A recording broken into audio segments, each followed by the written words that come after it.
വിത്ത് മാത്രം നന്നായാൽ പോരാ, അത് വളരുന്ന മണ്ണും ഫലഭൂയിഷ്ഠമായിരിക്കണം.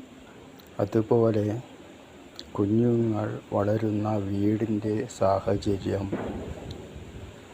ആത്മീയവും ശാന്തവും സ്വസ്ഥവും പ്രകൃതി രമണീയവുമായ സ്ഥലമാണെങ്കിൽ വളരെ ഉചിതമായിരിക്കും.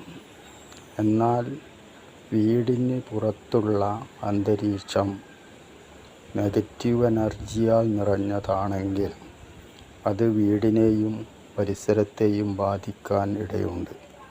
അതിൽ നിന്ന് വീടിനെയും ഗൃഹസ്ഥ,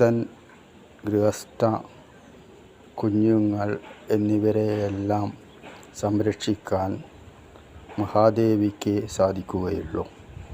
ശിവ-പാർവതി കുടുംബത്തിൻ്റെ ഒരു ഫോട്ടോ വീട്ടിൽ വെച്ച് ആരാധിച്ചാൽ മതിയാകും.